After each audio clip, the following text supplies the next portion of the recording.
There's a lot of horror movie fans out there that basically watch the movies strictly for the blood and gore. I am sort of like that, pretty much because, I do like violence in movies, but I also like, a lot of the suspense. And I do like to watch a movie that has like a good complex storyline. And there is a lot of people that basically watch the movie strictly for the blood and guts, the castration, the decapitation, and the whole nine. Like I'm not strictly for that. I also dig like the suspense of those type of movies, and like the storyline as well. Alfred Hitchcock, could come up with like a really good storyline in like almost all of his movies. All of his movies have like, plot points that like really, really make you think. And sometimes you lose focus on what's truly happening and like you're shocked at like what happens because it just comes up unexpectedly. But like at the same time, you are like totally intrigued by it. I am a huge fan of Alfred Hitchcock. I do have like a lot of his movies. I love North by Northwest, Psycho, Rear Window, The Birds, Rope. I'm not gonna bother listing all of his movies, but well, I'm just too much of a fan, and it'll probably take too much time of this video.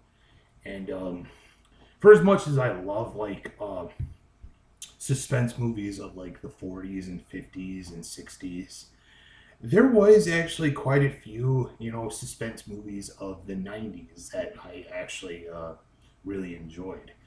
You know, there was like quite a few like suspense movies, like a combination of suspense and horror. Like not like necessarily horror, just like more like in the psychological vein, But 1999 was the year that released those type of movies. Though you know that released quite a few suspense films that I actually thought were pretty good. There was some that actually got good reviews, some that didn't really get the best reviews, but I was still, intrigued by them. I loved, Stigmata, In Dreams, and there's that other one, The Bone Collector with Denzel Washington, and I liked Stir of Echoes. I mentioned that film like a few videos prior to this one, and but there's like four particular movies of that year that actually received the best reviews and were like the most recognized. Like they're not like total. I mean, there's two horror and two psychological thrillers, and here is like the top four. To me, the top four movies, top four suspense films, like top four creepy films of 1999. Starting with this classic, Sleepy Hollow. It's a great flick, very atmospheric, very, gothic horror. And I am a fan of gothic horror. I love the, original Frankenstein and Dracula. And this is as close to that capacity as you can get because, Tim Burton, a lot of his movies had like gothic backgrounds. The first two Batman movies, that's like close to this one. That's close to as gothic as you can get, and Burton's regular star Johnny Depp. He's awesome as Ichabod Crane. I loved Tim Burton's vision of the Legend of Sleepy Hollow. I love the cast. I love Danny Elfman's score, and Francis Ford Coppola, the guy who made The Godfather and Apocalypse Now. He's actually one of the executive producers, based on what I have read in the back of this DVD. And like I said, you know, Great atmosphere, great settings, great characters, lots of suspense. You know, this movie scared me shitless the first time I saw it when I was a kid. It was not really a good time for me to watch this movie, and because well, I was too young to watch it. So yeah, this is a classic. Everybody knows what this movie is, the Blair Witch Project. This is like the start, like the pioneering of found footage horror. You know, before like movies like Cloverfield and like other shit like that. This is probably like what started that whole trend. Like most of it though, th- like it's just like the found footage though is like, well, I don't know if it's fake or not, but this was pretty authentic. It scared the living fuck out of everybody, including myself. And like I'm not sure. Like there are people who find this movie to be like overrated.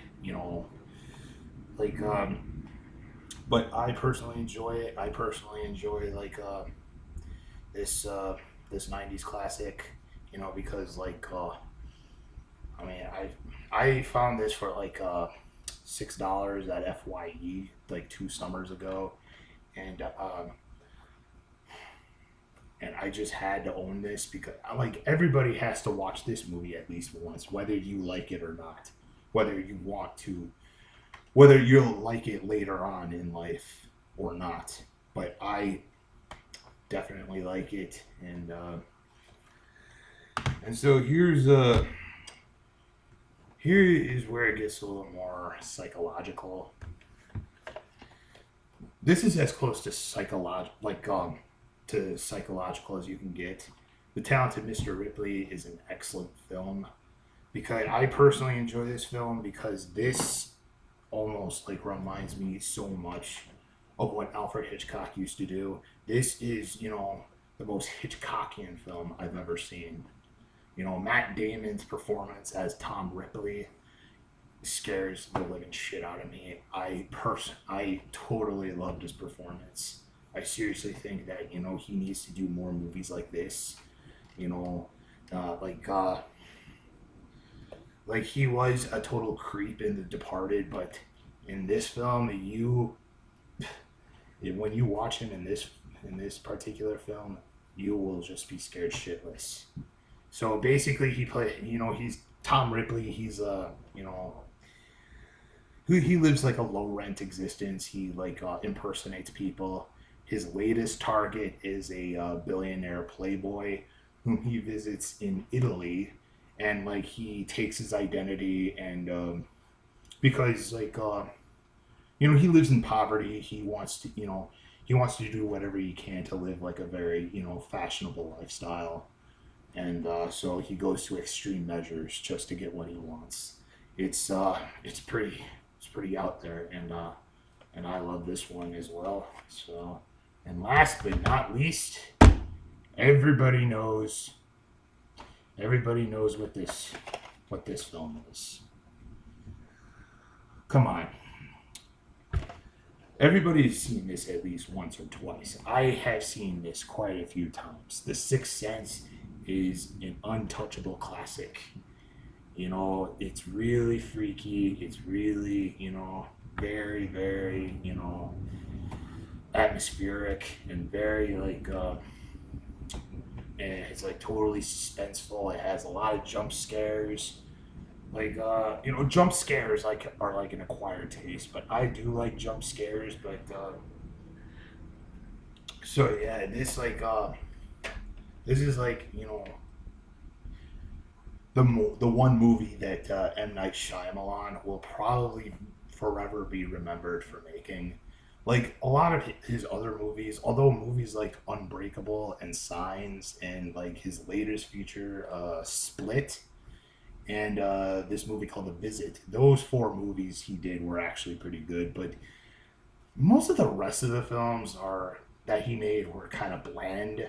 The Happening and that movie was just unintentionally hilarious. Just corny dialogue, but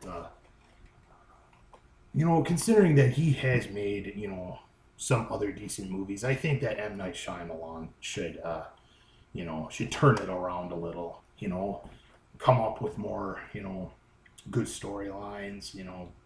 But like I said, you know, some of the other stuff that he's made, other than those four that I just mentioned, including this one, just weren't as good.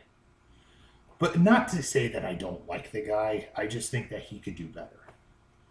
But so anyway, these four movies, these four films that I have just discussed, these are probably like you know, four of the best suspense films of 1999.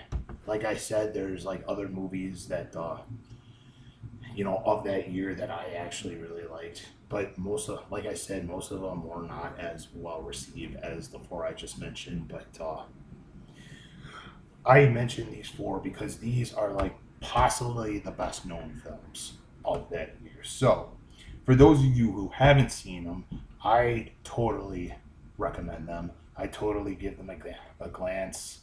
I'm not sure what your tolerance level is for, you know, for like creepy atmospheres and whatnot, but